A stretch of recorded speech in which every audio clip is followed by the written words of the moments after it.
इधर ही पकड़े ना, यहाँ बैठ जाओ। तो किसी किसी को आश्चर्य हुआ। आश्चर्य क्या हुआ कि दो पुरुष एक नारी, ये कहाँ जा रहे हैं। मन में आश्चर्य होता है। जब तक जान पहचान नहीं है तब तक क्या मालूम आप कौन है। दो पुरुष एक नारी, नंगे पांव, बलकल वस्त्र पहने, ऐसी अवस्था में ये कहाँ जा रहे हैं। श्रृंगवेरपुर की कुछ नारियां आई और उन्होंने आगे से आकर इन्हें रोक लिया और कहा, ये बताओ आप लोग कौन हो, कहाँ जा रहे हो। सो राम जी ने अपना परिचय बताया। गांव के नर नारियों ने उनका स्वरूप देखा, कहने लगी, ते सखी मात पिता जिन कैसे, जिन पठे बन बालक ऐसे। कैसे इनके माता पिता कठोर हैं, जिन्होंने इस थोड़ी उम्र पर इनको वनवास दे दिया। बड़े निर्दयी हैं इनके माता पिता।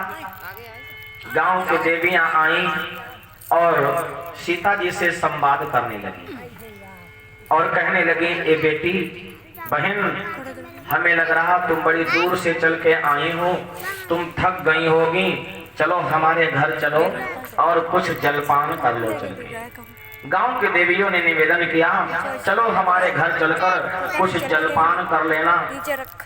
सीता जी ने हाथ जोड़े और कहा, बहन, हमारे पति ने 14 वर्ष वन में रहने का संकल्प लिया है, इसलिए 14 वर्ष से पहले हम किसी गांव में नहीं जा सकते।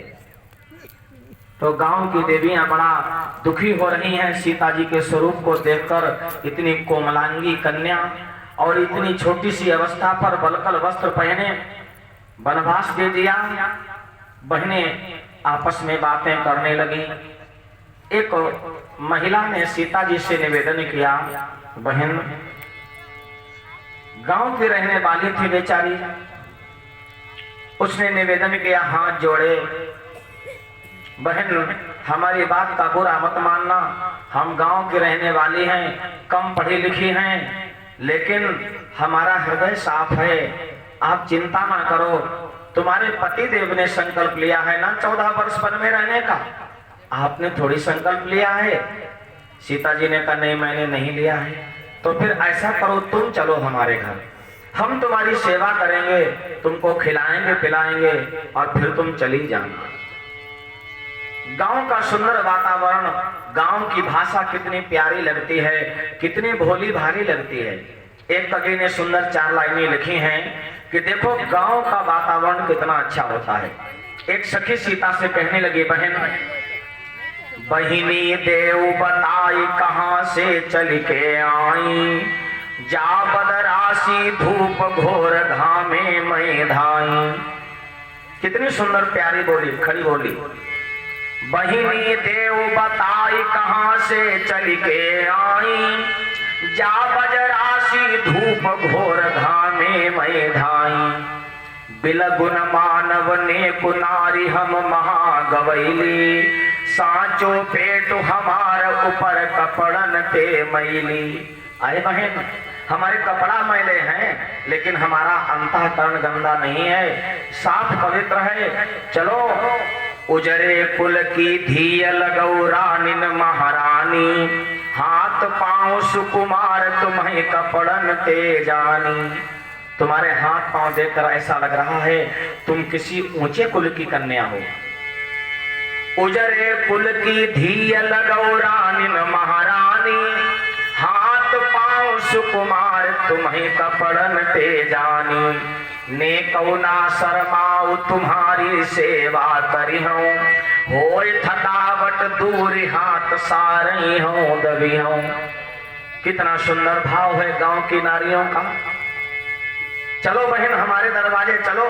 सीता जी ने मना किया, नहीं मैं नहीं चलूंगी। तो बात जब कर चुकी सी की सब हम झोली, आगे बढ़ी के माँ तो तबई बूढ़ी एक बोली। सीता की हमझोली सखियां मनाती रही, सीता ने मना कर दिया तो एक बड़ी बूढ़ी दादी आगे बढ़ी। बात जब कर चुकी सी की सब हम झोली, आगे बढ़ कही के मातु तबई बूढ़ी एक बोली क्या कि धन धन भाग हमारे आप जो दर्शन दीने साचे बेसब भय पुण्य पुरखन जो कीने।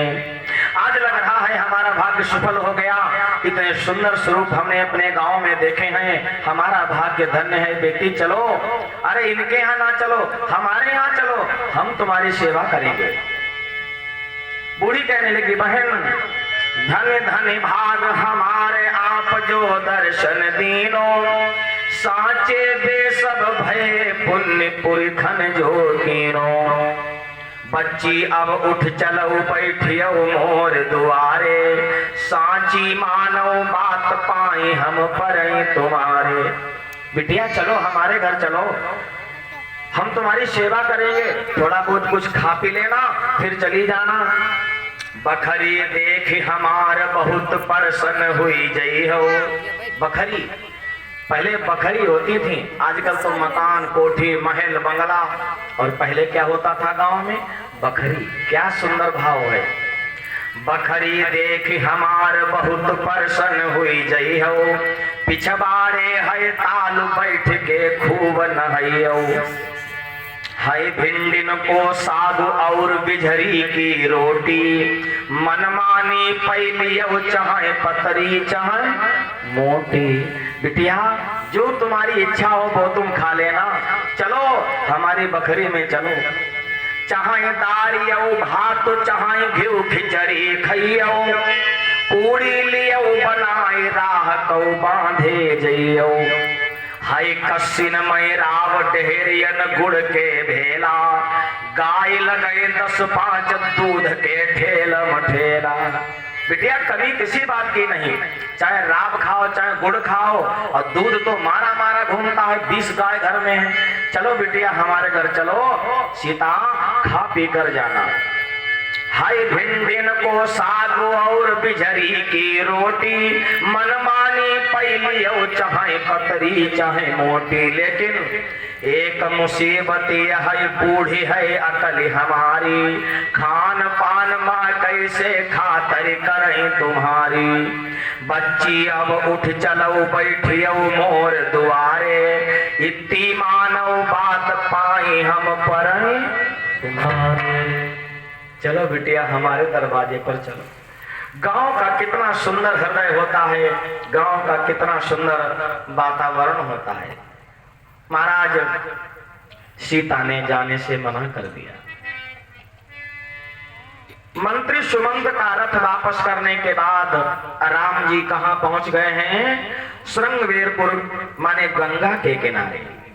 बरबस राम सुमंत पठाए असुर सरी तीर आप तब आए।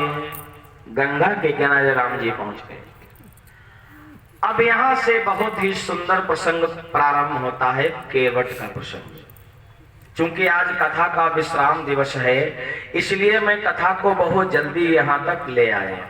अभी तो 3 दिन लगते, जहां पर कथा मैंने कल दोपहर में छोड़ी थी और वहां से यहां तक आने में कम से कम 3 दिन लगते। लेकिन चूंकि आज ही कथा को विश्राम देना है तो सीधे सीधे हम गंगा के किनारे राम जी को ले आए। अब राम जी गंगा पार होंगे और गंगा पार ही हो पाएंगे आज दिन में।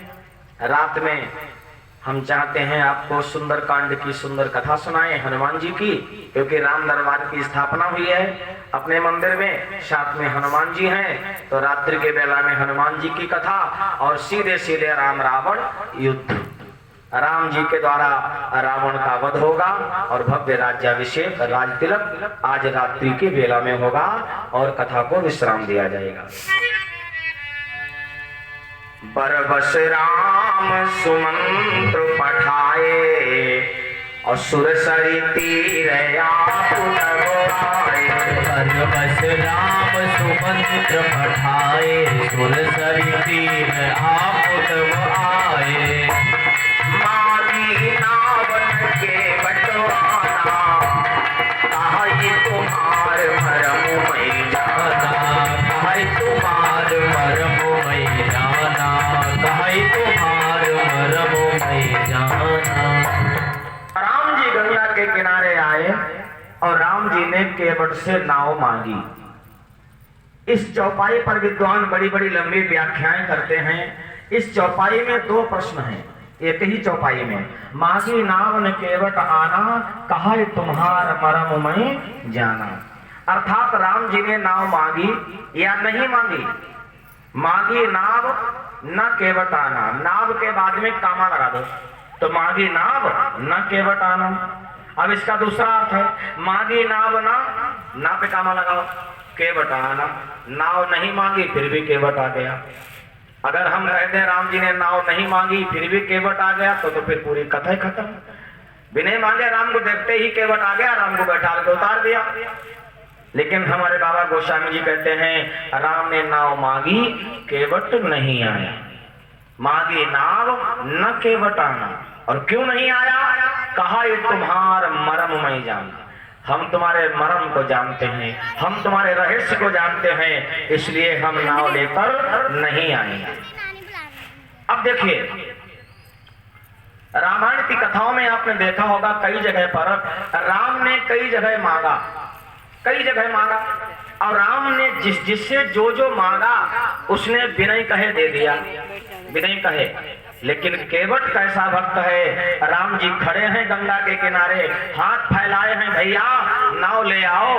केवट मना कर देता है, मैं नहीं लाऊंगा। अब देखो राम जी ने मांगा कहां कहां, मानस में देखिए आप, राम जी ने कहां कहां मांगा। जिस समय देवता महादेव के पास गए, शंकर जी के पास, हे महादेव हम सब अपने नेत्रों से तुम्हारे विवाह की लीला देखना चाहते हैं। सबसे आगे जय राम जी थे। इन्होंने महादेव के हाथ जोड़े और कहा, अब बिनती मम सुनो शिव, जौमो पर निजने हो, और जाई विवाह शैल जी, यह मोई मांगे देव। और जाई विवाह शैल जी, यह मोई मांगे देव।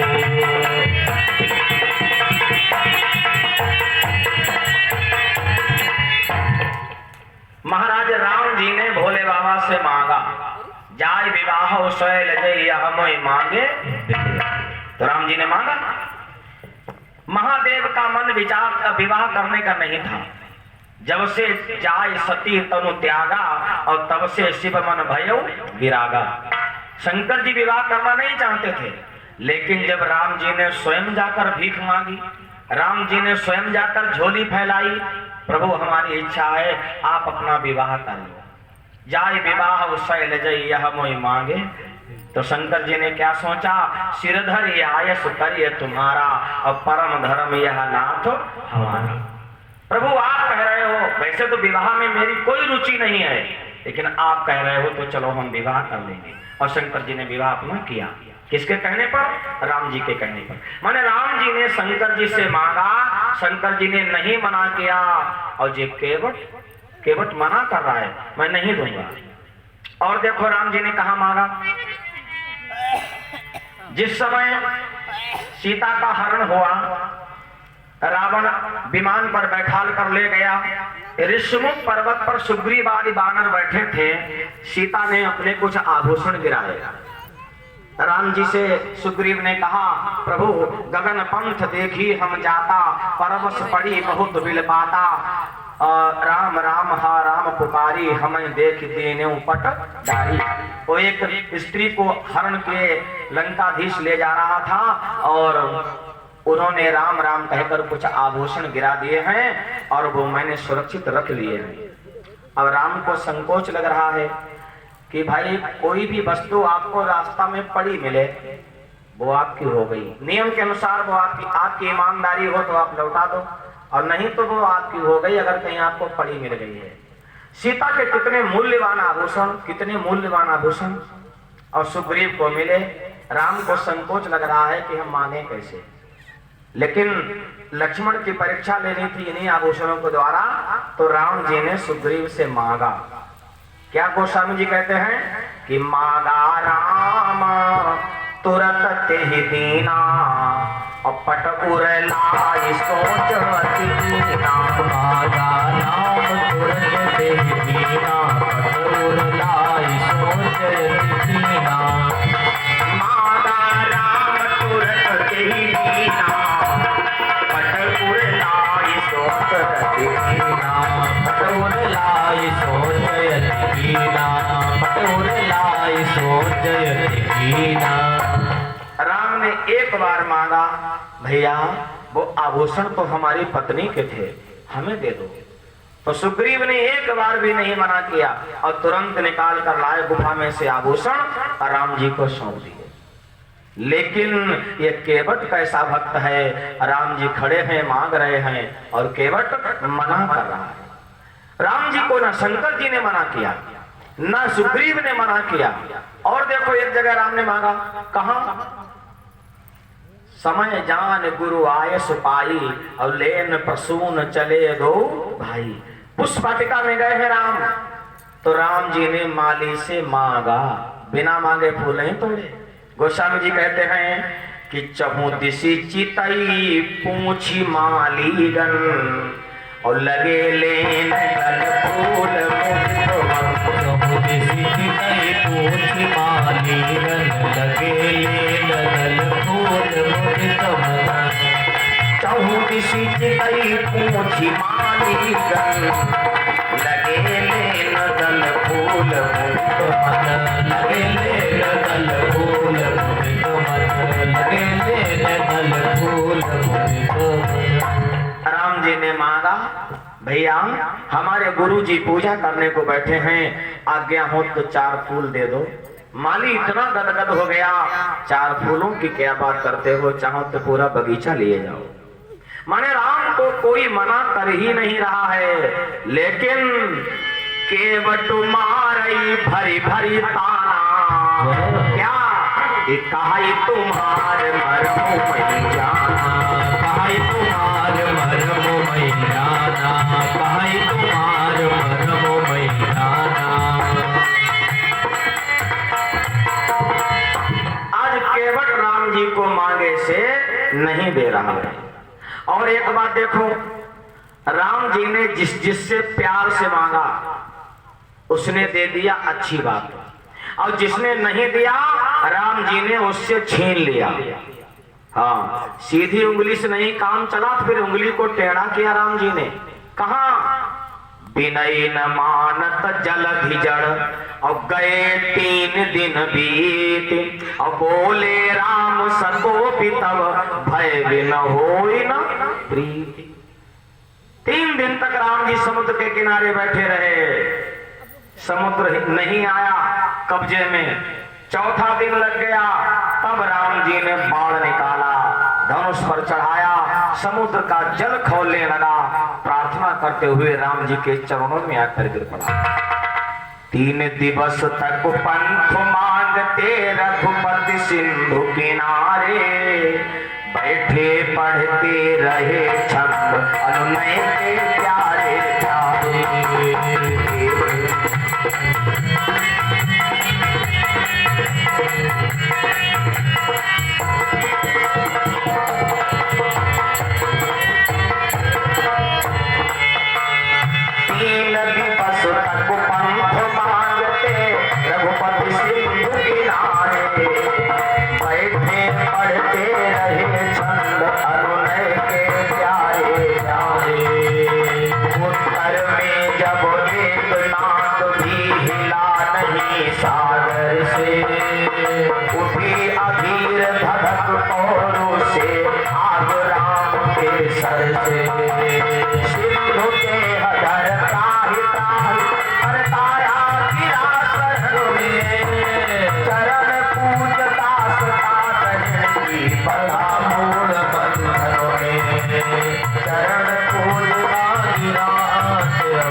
भगवान राम ने 4थे दिन समुद्र को झुका लिया, समुद्र के चरणों में गिर गया और कहा प्रभु आपकी सेना में 2 बानर हैं, नल और नील, उनके द्वारा आप पुल बनवा लीजिए और सेना पार हो जाएगी। तो कुल मिलाकर राम जी को जिसने प्यार से दे दिया वो तो अच्छी बात है, और जिसने राम जी को प्यार से नहीं दिया राम जी ने उससे जबरदस्ती छीन लिया। माने समुद्र से रास्ता राम जी ने जबरन ले लिया। लेकिन केवट कैसा भक्त है, राम जी प्यार से मांग रहे हैं, केवट मना कर रहा है, तो यहाँ पर राम जी को क्या कहना चाहिए? केवट अगर नाव नहीं लाएगा तो मैं तेरे बाण मार दूंगा। और जय संगम लक्ष्मणों है, राजा जनक के सदाम जी कैसे उछल रहे थे, प्रभु तुम्हारा अनुशासन पावो, कंदु कैब ब्रह्मांड उठावो, कांचे घटजी मिटारो फोड़ी, सको मेरु मूलक दिल तोड़ी, तब प्रताप महिमा बलवाना, को बापुरो पिना पुराना। जय भाई लक्ष्मण है, और यहाँ लक्ष्मण चुप खड़े। लक्ष्मण जी को भी क्रोध नहीं आ रहा कि जब ये नाव नहीं ला रहा है तो मैं तेरे बाण मार दूंगा, नाव नहीं लाएगा। लेकिन न राम को क्रोध आ रहा न लक्ष्मण को क्रोध आ रहा, और दोनों लोग खड़े हैं गंगा के किनारे। साथ में जानकी है, धूप बड़ी तेज है, नीचे पांव जल रहे हैं बालू में, ऊपर से सूर्य भगवान तपा रहे हैं, पसीना तल-तल टपक रहा है तीनों को, और नाव मांग रहे हैं भैया नाव ले आओ। केवट कह रहा है मैं नाव नहीं लाऊंगा क्योंकि मैं तुम्हारा मरम जानता हूं। अब कोई दूसरी नाव भी नहीं थी जिससे राम जी दूसरी नाव से उतर जाते, क्योंकि वहां का राजा जो निषाद था, उस निषाद से केवट ने एक बार वचन ले लिया था कि इस घाट पर केवल हमारी ही नाव चलेगी। वैसे एक एक घाट पर कई कई नाव हो सकती हैं, लेकिन केवट ने वचन ले लिया था निषाद राज से कि यहाँ केवल हमारी ही नाव चलेगी, इसलिए कोई दूसरी नाव भी नहीं थी। राम जी अपने मन में विचार कर रहे हैं, ये हमारे मर्म को क्या जानता है? अरे हमारे मर्म को तो किसी ने आज तक जान ही नहीं पाया। उमा मरम या काहू न जाना, और जो कछ चरित रचा भगवान। भगवान के मर्म को आज तक कोई नहीं जान पाया। भगवान कहते हैं कि श्रृंगी ऋषि मरम नहीं जाना। श्रृंगी ऋषि ने आकर महाराज दशरथ के यहाँ पुत्रष्टि यज्ञ किया, और यज्ञ भगवान खीर का प्रसाद लेकर प्रकट हुए, और वही खीर तीनों रानियों ने खाई, 4 पुत्रों की उत्पत्ति हुई। तो श्रृंगी ऋषि ने क्या समझ लिया कि हमारे यज्ञ करने से राम जी का जन्म हो गया।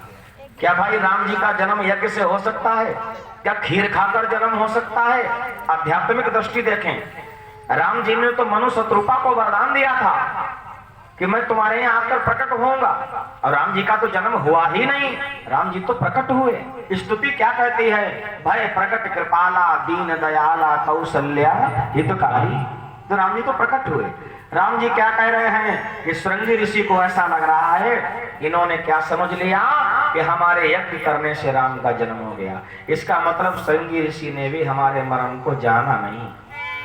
श्रृंगी ऋषि ही मर्म नहीं जाना, प्रथम आई यज्ञ जिन ठाना।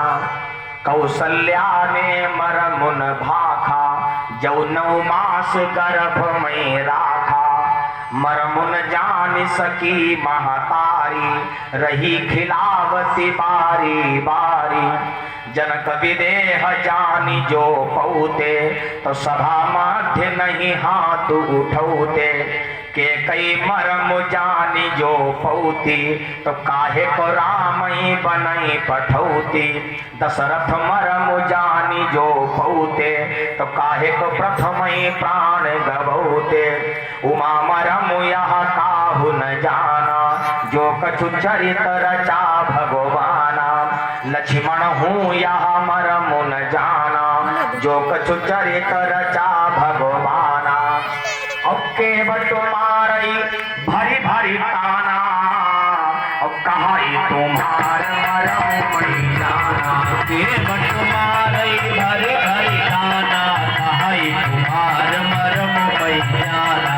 बागी ना बन के बटवाना, कहाई तुम्हारे मरम नहीं जाना। बागी नाव लगे मत आना, कहाई तुम्हार मरम नहीं जाना। राम जी विचार करते हैं कि हमारे मर्म को आज तक किसी ने नहीं जान पाया, न मेरी माँ ने, न मेरे पिता ने, न मेरे ससुर ने, न मेरे भैया ने, न मेरी पत्नी ने, आज तक राम जी के मर्म को किसी ने नहीं जाना। और फिर ये केवट क्या कह रहा है कि मैं तुम्हारे मर्म को जानता हूं। राम जी बड़े विस्मय में पड़े हैं। खड़े खड़े बड़ी देर हो गई। राम जी ने फिर कहा, भैया केवट, अरे क्या हमसे नाराज हो? न भैया ले आओ, हमको पार उतार दो। केवट ने कहा, ना, मैं नाव नहीं लाऊंगा। सत्य सनातन धर्म तू, तेरी जय जयकार।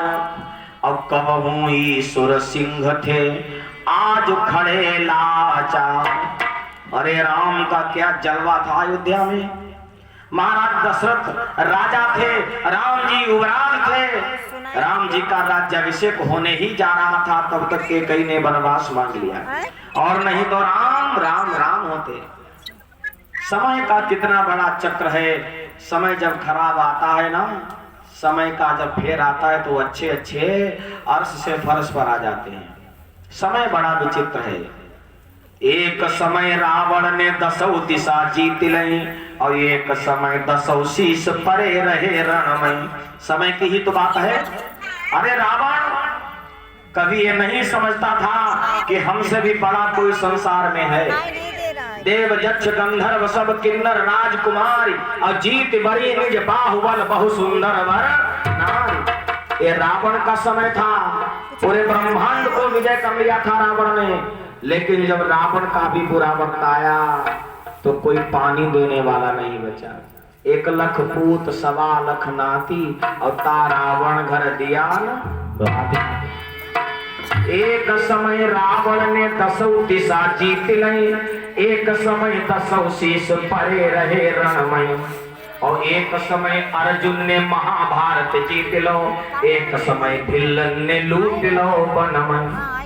अर्जुन जैसा धनुधारी वीर इस धरती पर कोई दूसरा नहीं हुआ।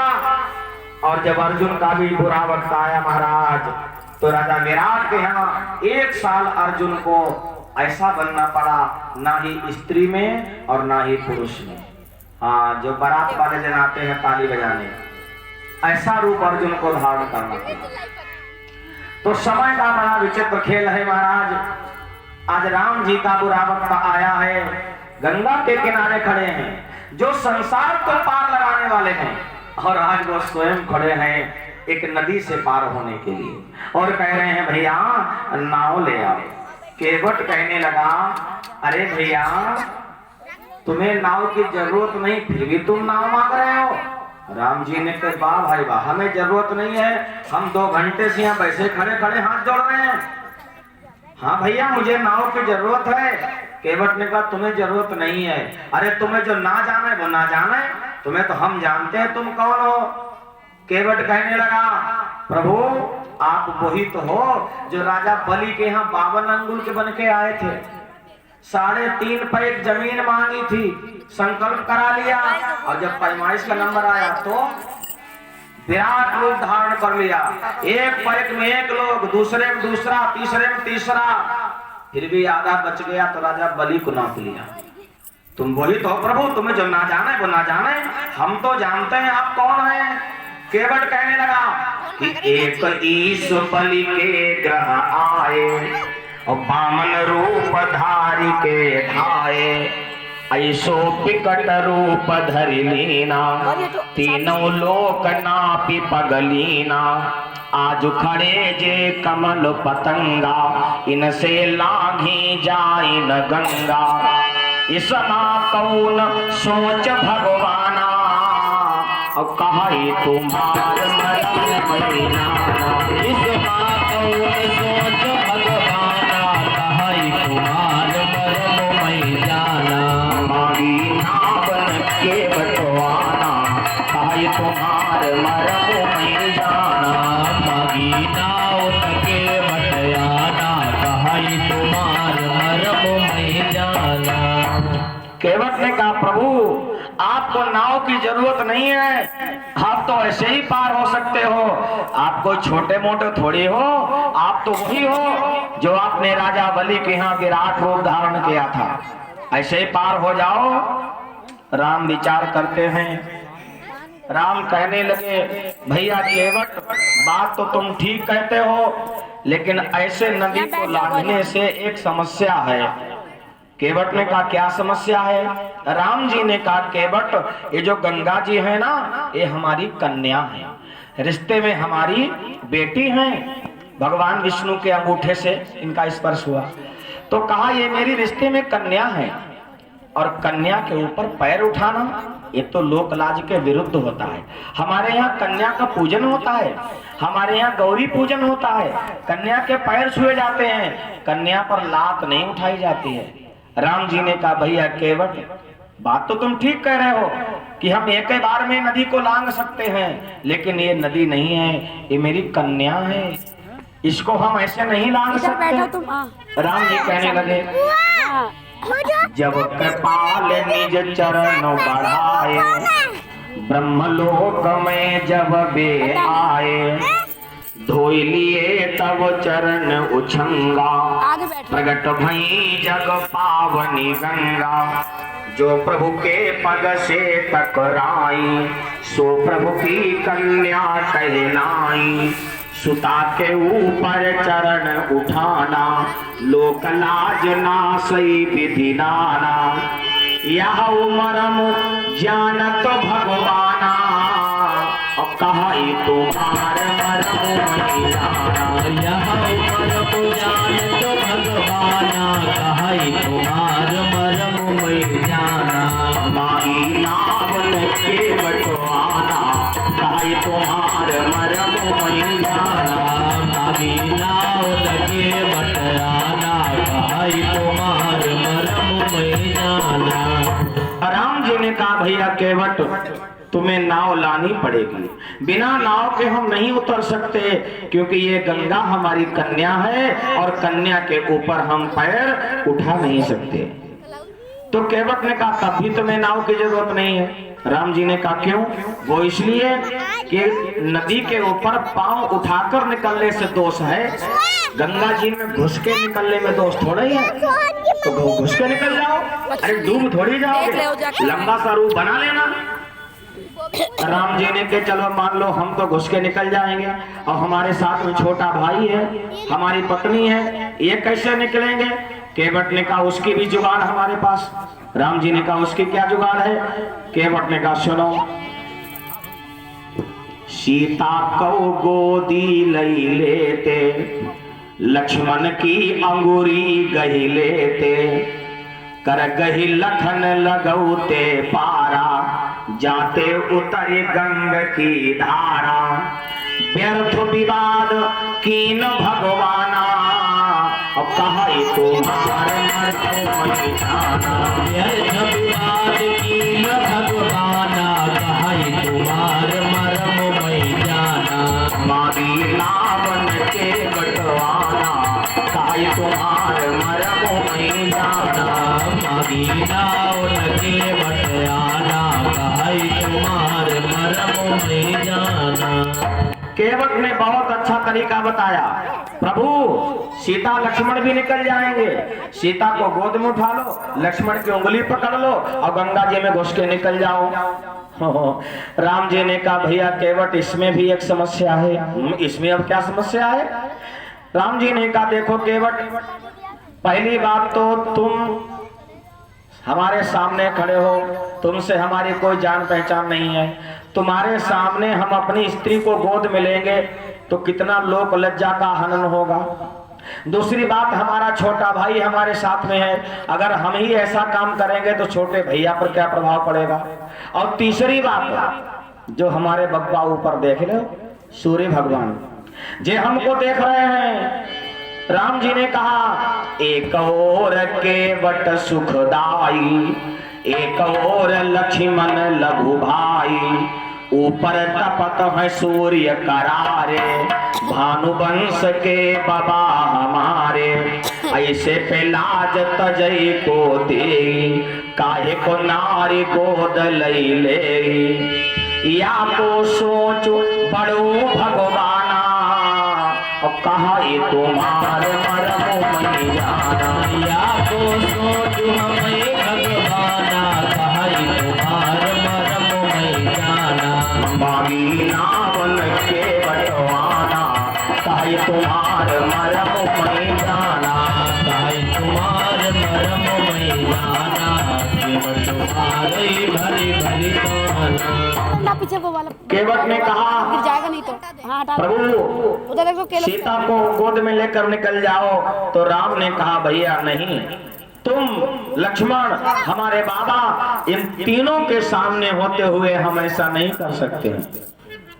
80 साल के बब्बा घर में हो और 18 साल को नाती अपनी बहुया गोद में उठा भाई, बब्बा कितो खुश हुई, लाठी मार दी। हाँ राम जी ने कहा नहीं केवट हम ऐसा नहीं कर सकते, हम सीता को गोद में नहीं उठा सकते। तो केवट ने कहा इसका दूसरा तरीका है। राम जी ने कहा दूसरा तरीका क्या है? तो केवट कहने लगा प्रभु सीता को गोद में ना उठाओ तो क्या करें फिर? कि लक्ष्मण को गोदी ले लेते और सीता की अंगूरी गही लेते, कर गई सी लगौते पारा, जाते उतरी गंग की धारा, व्यर्थ विवाद कीन भगवाना, और कहा ये तुम्हार मरम मैं जाना, व्यर्थ विवाद कीन भगवाना, कहा ये तुम्हार मरम मैं जाना। मांगी नावन के बटवाना, कहा ये तुम्हार मरम मैं जाना, नाव लगे बटयाना, कहा ये तुम्हार मरम मैं जाना। केवट ने कहा सीता जी को गोद में लेने से अगर लोक लज्जा का हनन हो रहा है तो बिल्कुल ऐसा मत करो राम, लक्ष्मण को गोद में ले लो, सीता की उंगली पकड़ लो और गंगा जी में घुस के निकल जाओ, पार हो जाओगे। राम जी ने कहा केवट बात तो ठीक कह रहे हो तुम, लेकिन इसमें भी एक समस्या है। केवट ने कहा अब इसमें क्या समस्या है प्रभु? राम जी ने कहा समस्या है ये है कि जिस नदी में कमर से ऊपर जल भरा हो वहां स्त्री को नहीं घुसना चाहिए। नारद स्मृति मोह निहारा, जलमा चौकी वरुण भुआरा, जल में वरुण भगवान का वास होता है। नारद स्मृति मोह निहारा, जलमा चौकी वरुण भुआरा, जहाँ पर कठ प्रमाण जल होई, नारी घुसैता मई नहीं कोई, जल स्पर्श होत त्रिय अंगा, अपतिव्रत धर्म होई सब भंगा, यह मरम जानत भगवाना, अब कहा तुम्हार मरम मैं जाना, यह मरम जानत भगवाना, कहा तुम्हार मरम मैं जाना।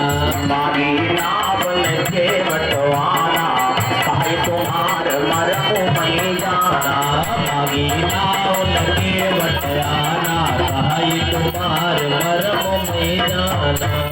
एक दे दो। राम जी ने कहा भैया केवट ना तो हम लक्ष्मण को जल में घुसा सकते हैं, सीता को गोद में ले सकते हैं, और ना ही हम सीता को जल में घुसा सकते हैं, लक्ष्मण को गोद में ले सकते हैं। क्यों? जहाँ पर कट प्रमाण जल होई, नारी घुसई तामय नहीं कोई, जल स्पर्श हो त्रिय अंगा, अपतिव्रत धर्म होई सब भंगा। जहाँ पर कमर से ऊपर जल भरा हो वहां स्त्री को नहीं घुसना चाहिए। ये कथाएं सब हमारे सूत्र हैं, ये नियम बताती हैं कथाएं। स्त्री को गंगा में भी स्नान कैसे करना चाहिए? जहां घुटनों तक जल हो, और उसमें भी डुबक लड़ा के नहीं, अपना डिब्बा लोटा कमंडल साथ में ले जाओ और गंगा जी में भर के और स्नान कर लो। स्त्रियों के लिए स्नान का यही नियम है। लेकिन अब भाई हमने देखो हरिद्वार कुंभ, अरे भगवान छुछुआ खेल रही, छुछुआ इनकी संख्या दुगुनी, आदमी को इक्का दुक्का ना ही मात्र। और जय अब कथा का कह रहे, कथा कह रही जल में घुसना नहीं चाहिए। राम जी ने मना किया भैया केवट सीता जी को हम जल में घुसा के नहीं निकाल सकते, तुमको ये नाव लानी पड़ेगी। केवट ने कहा हमें क्या बेवकूफ समझ लिया है क्या? बार बार कह रहे हो तुम्हें लाव लानी पड़ेगी, अरे क्या हमें बेवकूफ समझ लिया? राम जी कहने लगे क्या मतलब? केवट ने कहा हाँ, अरे हमें मालूम है क्या कि छुअत शिला भई नारी सुहाई, पाहन तेन काठ कठिनाई। मैंने सुना है गौतम की नारी अहिल्या पत्थर की हो गई थी ना, तुम्हारे चरण के स्पर्श से अहिल्या नारी बन गई। पत्थर जब नारी बन सकता है तो पाहन तेन काठ कठिनाई, लकड़िया का और मुलायम हो जा तो और सुंदर नारी बनी अगर तुम्हारा पांव रखेगा।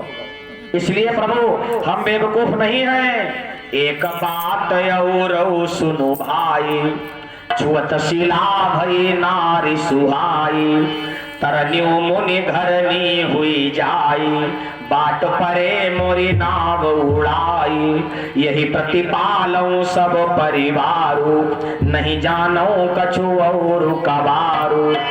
या को सोचो हमई भगवाना, और कहाई तुम्हार मरमो मैं जाना। या को सोचो हमई भगवाना, कहाई तुम्हार मरमो मैं जाना। मागी रावण के बटवाना, कहाई तुम्हार मरमो मैं जाना। मागी रावण के बटवाना, कहाई तुम्हार मरमो मैं जाना। केवट कहने लगा प्रभु हम जानते हैं आपके चरणों में जादू है, अगर हमने आपको अपनी नवैया पर बैठा लिया ना तो हमारी नवैया नारी बन जाएगी। और तुम्हारे घर में जिस बात का कलेश हो रहा है ना, क्या तुम वही कलेश हमारे घर में करना चाहते हो? राम जी चौंक पड़े। केवट कहना क्या चाहता है? केवट ने कहा प्रभु आज तुम्हारे घर में अगर तुम्हारी तीन तीन माता ना होती तो आज तुम्हारी ये हालत नहीं होती। क्या तुम्हें कौशल्या भी वनवास दे पाती? नहीं, तुम्हारे पिताजी ने शौक पाला तीन तीन विवाह करने का, और सोई तुम हमारे यहाँ दो विवाह करना का है। एक हमारी घर में घरवाली घर में, और दूसरी नवैया नारी बन जाए, दो नारी। केवट कह रहा है एक कहते डर लागई भारी, क्या कि तुम्हारे भवन तीन महतारी, दशरथ त्रिया तीन नालौते, तो काहे को रामई बनई पठौते, जाट काठ की नाव हमारी, बनई नारी और परई पिछारी, एक को नाथ खवाई न पावो, दूजो झगड़ा और बढ़ावो, दूजी नारी जो घर में आई, हुई है प्रबल प्रपंच लड़ाई। या को डरो हम कऊ भगवाना, अब कहा ये तुम्हार मरमो मैं जाना। या को डरो हम कऊ भगवाना, कहा ये तुम्हार मरमो मैं जाना। रोग लागई न भगवाना, कहा ये तुम्हार मरमो मैं जाना। यह रोग लागई न भगवाना, कहा ये तुम्हार मरमो मैं जाना। केवट ने कहा प्रभु एक नारी पहले से घर में और दूसरी तुम और एक बनाए दो, पहले ही कलेश घर में कम है और तुम और बढ़ाई दो। जिनके दो नारी है भाई जानते ही दो नारी नवान का हाल। हाँ, अरे हमारे देखो पंडित जी थे मदनापुर में रहा था, और उनके दो नारी रहे, दो पंडितानी, और बड़ा बढ़िया हिसाब किताब रहा है उनको। हाँ, एक दांव फिरोजपुर में सत्यनारायण कथा सुनाउन गया। सत्यनारायण कथा सुनाए के शाम को घर लौटे, और इनके दो पंडितानी एक नीचे वाले में रहे, एक ऊपर दो मंजिला वाले में रहती रहे, और खूब भाई बढ़िया हिसाब किताब पंडित जी को। तो नीचे वाले पंडितानी ने बड़ा बढ़िया खीर बनाई, मेवा डायरेक्ट प्योर दूध। नीचे वाले पंडितानी ने कहा महाराज कथा पढ़ी आए फिरोजपुर में? कहा कथा पढ़ी आए। आज नीचे रुको, आज बड़ा बढ़िया खीर बनाई तुम्हारे लिए। तो पंडित जी ने कहा ठीक कोई बात नहीं। पंडित जी ने झोला रख दो, तौले ऊपर वाले ने सुनी, पंडित जी आए गए। ऊपर वाले ने आवाज लगाई महाराज आए गए। महाराज ने कहा हाँ आए गए। तो भी चले आओ ऊपर, देसी घी में हलवा बनाओ प्योर, हाँ केवल तुम्हारे लिए। अच्छा तो पंडित जी ने कहा चलो भाई ऊपर चलें। नीचे भाई ने कहा महाराज थोड़ी 2 चम्मच हमारी खीर खाए जाओ, बाद में भले ही चले जाइयो। तब पंडित जी ने जोरा नीचे रखे दो। ऊपर वाली ने कहा महाराज आओ तो कि नहीं आओ तो और तनिक ऊपर वाली रहे जबरदस्त। पंडित जी उन्हें घबराता रहे। देवेश भैया सुन लो तुम्हारे गाँव की बात। तो पंडित जी ने झोला उठाया ऊपर के लिए कि चलो भाई ऊपर चलें। जीना 2 पैकनियां चढ़ी गए। नीचे वाली पंडितानी बड़ा श्रद्धालु रहे, बड़ा दयावान रहे। सो नीचे वाले पंडितानी गए, उनने पाए पकड़ ले। महाराज 2 चम्मच हमारी खीर खाए जाओ, बाद में रुके हो चाहे ऊपर है, लेकिन 2 चम्मच खीर खाए जाओ। पंडित जी के पाए पकड़ ले। ऊपर वाली पंडितानी दौड़ी, उन्हें एरियल पकड़ लो। अब ऊपर वाली ऊपर खींचे, नीचे वाले नीचे रोके, ऊपर वाली अब कहीं जाता नहीं। पंडित जी को एरियल उखड़ गया। शंकर भगवान की जय। 2 जनिया बड़ा दुखदाई रे ना करियो 2 जनिया। 2 जनिया बड़ा दुखदाई रे ना करियो 2 जनिया। 2 जनिया बड़ा दुखदाई रे ना करियो 2 जनिया। 2 जनिया बड़ा दुखदाई रे ना करियो 2 जनिया। एक कहाई मोई पायल लाई दे। एक कहाई मोई पायल लाई दे। एक कहाई मोई पायल लाई दे। एक कहाई मोई पायल लाई दे। एक कहाई कर धनिया 2 जनिया। 2 जनिया बड़ा दुखदाई रे ना करियो 2 जनिया। 2 जनिया बड़ा दुखदाई रे ना करियो 2 जनिया। जिनके 2 नारी हैं भैया जानते हैं का हाल हुए। कौ कौ के तो दिखावा में है, कौ कौ के तो इनडायरेक्ट में हाल हो न हो गुरु। केवट ने कहा प्रभु दशरथ प्रिया 3 ना लौते तो काहे को रामय बने पठौते।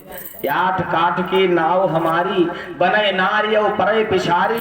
एक तो नात खवाई न पावो, दूसरो झगड़ा और बढ़ावो। दूजी नारी जब घर में आई, हुई है प्रबल प्रपंच लड़ाई। यह रोग लागे न भगवाना, अब कहा तुम्हार मरम में जाना। प्रभु बस हमें क्षमा करो, आप किसी दूसरे रास्ते से निकल जाओ, हम तुम्हें अपने नवैया पर नहीं चढ़ाएंगे। क्योंकि केवट को डर है। किस बात का डर है? केवट ये जानता है कि राम जी वनवास आए हैं, महाराज दशरथ की इच्छा नहीं थी। महाराज दशरथ ने सुमंत से क्या कहा था? महाराज सुमंत से कहा था सुठ सुकुमार कुमार 2 जनक सुता सुकुमारी। रथ चढ़ाए दिखराए बनु फिरे हो गए दिन। सुमंत हमारे दोनों बच्चों को रथ पर बैठा कर ले जाना, 2-4 दिन इनको जंगल में घुमाना और वापस ले आना। यही तो कहा था ना महाराज दशरथ ने। लेकिन राम ने ऐसा नहीं किया, रथ को खाली वापस भेज दिया। स्वयं राम वनवास को चले गए। केवट कहता है अगर मैं गंगा से नहीं उतारूंगा, हो सकता है राम वापस अयोध्या लौट जाए।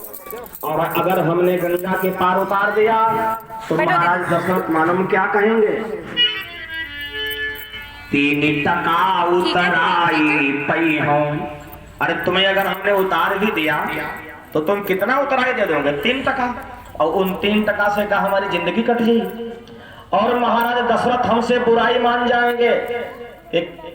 केवट ने पार उतार दिया। अगर केवट पार ना उतारता तो हो सकता है राम वापस लौट आते। इसलिए महाराज दशरथ हमको जिंदा नहीं छोड़ेंगे। केवट कह रहा है इसलिए पीछे लौट जा प्रभु। 3 टका उतराई पई हो, अवध सुनाथ पैर लैली हो। यह कहीं दशरथ बलधारी, और केवट ने 2 पार उतारी। जो केवट ना पार लगौते तो शायद राम लौटे घर औते।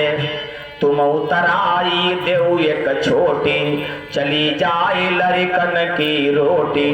तब हम करी हैं कौन उपाय, रोजी नाथ अवश्य ही जाई। इसलिए पीछे लौट जाओ भगवाना, अब काहे तुम्हार मरम में जाना। पीछे लौट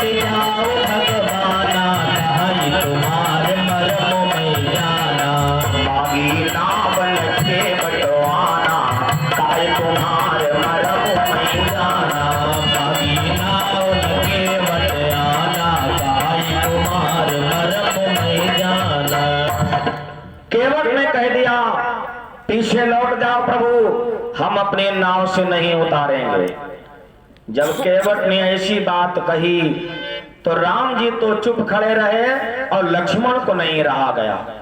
लक्ष्मण ने कहा भैया तुम तनिक पीछे हटो और जैसे हम बात करें, जरा हम इससे बात करें, नाव क्यों नहीं लाएगा। राम जी ने कहा ना ना ना लक्ष्मण ना ना। राम जी ने हाथ दबा दिया, तुम मत कुछ कहना, हाँ तुम कुछ कहोगे तो मामला गड़बड़ हो जाएगा। क्यों? क्योंकि लक्ष्मण को क्रोध जब आ जाएगा तो रोके नहीं रुकेगा। राम जी ने लक्ष्मण को पीछे रोका और जैसे ही राम जी ने लक्ष्मण को पीछे रोका तैसे केवट सीना तान खड़ा हो गया। क्या करोगे हमारा क्या बिगाड़ लोगे। अब राम लक्ष्मण खींचाए, लक्ष्मण भैया तुम ना बोलियो, अब केवट सीना तान है, क्या बिगाड़ लोगे हमारा। लक्ष्मण कहे भैया तुम तनिक हमें आज्ञा दे दो, हम इसको अभी बता देंगे, ये नाव अभी लाएगा। राम जी ने कहा ना ना लक्ष्मण बिल्कुल कुछ ऐसा काम मत करना जिससे हमारे पूर्वजों को कलंक लगे। क्यों? क्योंकि लक्ष्मण अगर तुम्हें क्रोध आ गया और तुमने कहीं इसके बाण मार दिया ना तो मालूम कल के अखबार में क्या सूचना निकलेगी। अयोध्या सम्राट महाराज दशरथ के पुत्र राम और लक्ष्मण ने गंगा के किनारे एक दलित की हत्या कर दी। अब कल मैटर टीवी में आ जाएगा, इतना बड़ा मुद्दा बन जाएगा इंटरनेशनल कि क्षत्रियों ने एक दलित की हत्या कर दी गंगा के किनारे। इसलिए ना लक्ष्मण आप पीछे हटो। राम जी ने लक्ष्मण को पीछे हटाया। राम जी ने हाथ जोड़े, भैया केवट अब हम पीछे लौटकर कहां जाएं, ऐसा करो नाव ले आओ। तो केवट क्या कह रहा है, हमने कानन से सुन पायो, तुमने भक्तन बहुत सतायो, बन तप करत रहे रघुवीरा, अस्थि मात्र रह गए शरीरा, तप करके सब अंग सुखाए, तहाँ पर नाथ पास नहीं आए, और इन सब को बदलो लैली हो, और बाद में पार अवश्य कर दी हो। इसलिए चुप खड़े रहू भगवाना, अब कहा तुम्हार मरम चुप खड़े रहू भगवाना, कहा तुम्हार मरम हमारी नावन के बटवाना, कहा तुम्हार मरम हमारी नावन के बटवाना, कहा तुम्हार मरम जाना। राम जी ने कहा लक्ष्मण अभी तुम गजब कर देते, अगर हम तुम्हारा हाथ ना पकड़ लेते तो तुम लक्ष्मण अभी कहानी खराब कर देते। देखो केवट क्या कह रहा है कि इन सबको बदलो ले ली हूं और बाद में पार अवश्य कर दे हूं। चुप खड़े रहो भगवाना, कहा तुम्हार मरम मैं। माने अब धीरे धीरे केवट लाइन पे आ रहा है। अभी तो उसने साफ मना कर दिया कि पीछे लौट जाओ भगवाना, लेकिन अब क्या कह रहा है कि चुप खड़े रहो भगवाना, माने खड़े रहो, थोड़ी बहुत देर में अगर हमारा मन हुआ तो हम उतार देंगे। राम जी ने कहा लक्ष्मण अभी तुम कहानी सब खराब कर देते। लक्ष्मण जी ने कहा हाँ भैया ठीक कह रहे हो। थोड़ी देर और राम जी खड़े रहे, खड़े खड़े काफी देर हो गई। राम जी ने फिर कहा भैया केवट अब तो नाव ले आओ। केवट ने कहा जो हमने कह दिया चुप्पा खड़े रहे तो बार बार नाव नाव नाव चिल्ला रहे हो। लक्ष्मण जी ने कहा भैया एक बात बताओ, आखिर हम इसकी नाव के पीछे पड़े भी क्यों हैं। चलो हम लोग नदी के किनारे किनारे चलेंगे और कोई दूसरा घाट मिल जाएगा उससे हम पार हो जाएंगे, छोड़ो इसकी नाव। राम जी ने कहा लक्ष्मण बस बात तो यही है क्या कि हमें उतरना इसी नाव से है। ऐसा क्या है तुम्हें इसी नाव से उतरना है। राम जी ने कहा लक्ष्मण इसके पीछे बहुत बड़ी कथा छुपी है, बहुत बड़ा रहस्य छुपा है कि हमें इस नाव से क्यों उतरना है। अब सुनो कथा इस नाव की। एक समय की बात, महाराज त्रिपुर का वध भगवान शंकर ने किया। शिव चालीसा आप लोग पढ़ते हैं, उसमें लाइन आती है त्रिपुरासुर संयुद्ध मचाई तब कृपा कर लीन बचाई। तो त्रिपुर का जब वध किया तो उनके 3 पुत्र थे उस राक्षस के। एक था हिरणाक्ष, एक था कमल लोचन और एक था विद्युन्माली। 3 पुत्र थे और अपने पिता का बदला लेने के लिए उन तीनों राक्षसों ने बड़ी उग्र तपस्या की। थोड़ा शांत रहो, बात बहुत काम की है। आज कथा का विश्राम दिवस है, कल हम लोग अपने घर चले जाएंगे, इसलिए आज भर की ही कथा रह गई है। तीनों पुत्रों ने अपने पिता का बदला लेने के लिए महादेव की तपस्या की। महादेव जब प्रसन्न हो गए तो उन तीनों राक्षसों को वरदान देने आए। तो सबसे बड़ा भाई था, उससे शंकर जी ने कहा वरदान मांगो, हम तुम्हारी तपस्या से प्रसन्न हैं। तो उसने कहा महाराज हमें एक ऐसा नगर बना कर दो जो पूरा सोने का बना हो। शंकर जी से कहा अच्छा, और सुनो वो नगर चलने फिरने वाला हो। अच्छा, और सुनो उसमें ईंधन ना लगता हो, ना पेट्रोल न डीजल न गैस न सीएनजी न एलपीजी, कुछ नहीं, बिना ईंधन के चले। और सुनो उसमें ड्राइवर की जरूरत ना हो। और सुनो वो हमारे मन से चले। ऐसा नगर एक हमें बना के दो, इसीलिए हमने तपस्या की है। शंकर जी ने कहा जाओ तथास्तु, दे दिया। तो बड़े भैया को हिरण्याक्ष को शंकर जी ने एक सोने का नगर बना दिया जिसमें ईंधन लगता नहीं था, ड्राइवर की जरूरत नहीं थी और उसके मन से चलता था। दूसरे भैया के पास गए महादेव, तुम भी वरदान मांग लो विद्युन्माली के पास। तो उसने कहा प्रभु जैसा आपने नगर बड़े भैया को दिया और जितनी फैसिलिटी उस नगर में है उतनी ही हमको भी बना कर दो। इतना कर सकते हो, बड़े भैया को सोने का बनाया, हमारा चांदी का बना दो। शंकर जी ने कहा जाओ तुम भी ले जाओ। शंकर जी ने उसको भी एक नगर दे दिया। अब तीसरे भाई कमल लोचन का नंबर आया। उसने कहा महाराज हमें भी नगर वैसा ही चाहिए जैसा हमारे बड़े भाइयों को दिया, सारी सुविधा वैसी हो, ईंधन लगे ना, ड्राइवर की जरूरत ना हो, हमारे मन से चले। इतना कर सकते हो, बड़े वालों का सोने का, बीच वालों का चांदी का, हमारा तांबे का बना दो। शंकर जी ने कहा ठीक है जाओ, तुमको भी दे दिया। अब तीनों राक्षसों को तीनों नगर मिल गए और इनका उद्देश्य क्या है? अपने पिता का बदला लेना देवताओं से। अब तीनों ने अपनी सेना तैयार करी और सेना तैयार करके इन्होंने देवलोक पर आक्रमण कर दिया। देवलोक पर जब आक्रमण किया, देवता संभले, अपने हथियार उठाए बदला लेने के लिए, और तब तक नगर तीनों गायब। ये तो मन से चल रहे, अब यहीं आकर वहां, अरे देवता चक्कर में पड़ गए। फिर देवता आराम करने लगे, विश्राम करने लगे।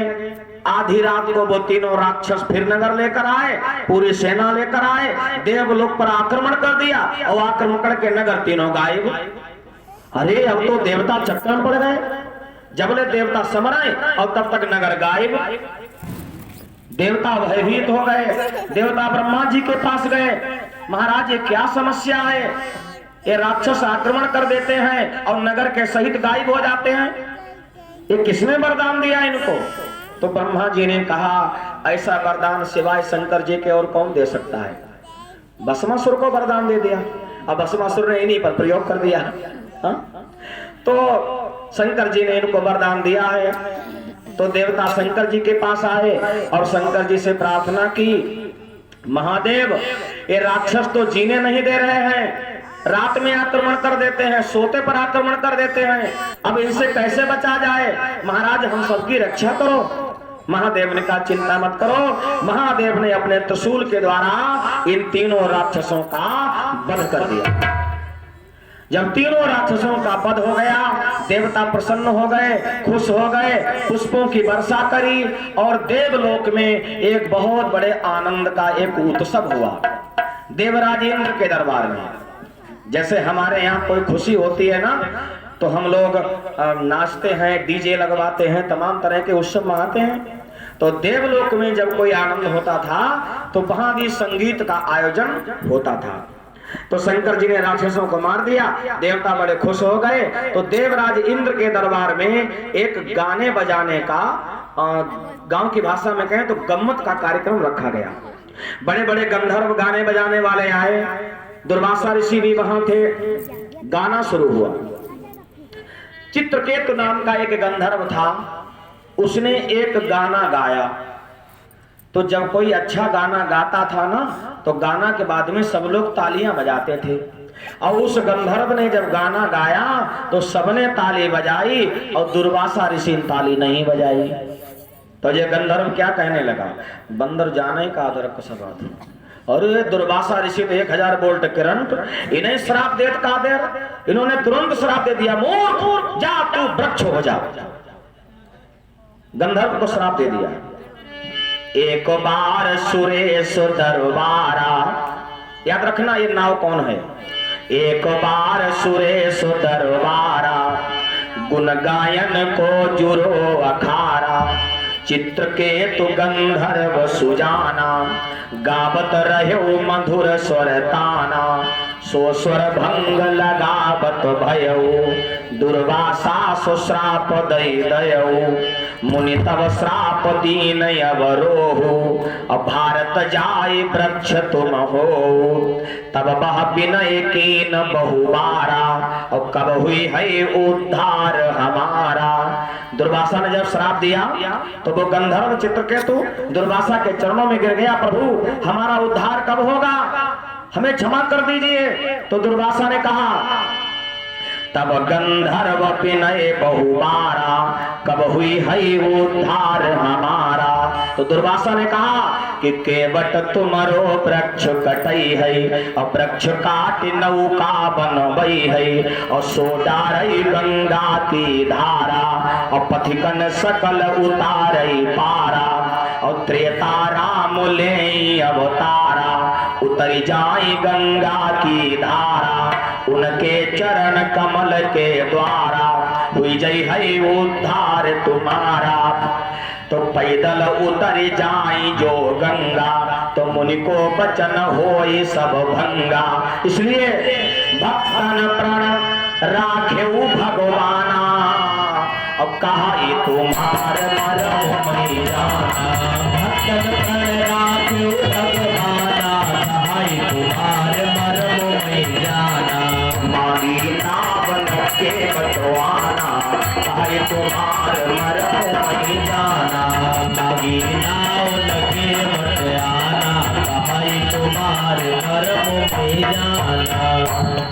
इसलिए राम ने कहा, भैया लक्ष्मण हमें उतरना इसी नाव से है, क्योंकि ये नाव ना जाने कितने वर्षों से हमारी प्रतीक्षा कर रही है। हम और किसी घाट से कैसे उतर जाएंगे। इसलिए राम ने कहा, भैया लक्ष्मण थोड़ी और प्रतीक्षा करो, हो सकता है केवट कब्जा में आ जाए, कहे में आ जाए। थोड़ी देर राम और खड़े रहे। राम ने कहा, भैया केवट अब तो धीरे धीरे संध्या होने को जा रही है, अब तो धीरे धीरे सूर्य डूब जाएगा, हमें कब उतारोगे पार। तो केवट ने कहा कि जाऊं प्रभु पार अवसी गा चाहूं, तो मोहि पद पदुम पधारने आऊं। प्रभु पार अवसी गा चाहूं, मोहि पद पदुम पधारने आऊं। जाऊं प्रभु पार अवसी गा चाहूं, मोहि पद पदुम पधारने आऊं। जाऊं प्रभु पार अवसी गा चाहूं, मोहि पद पदुम पधारने आऊं।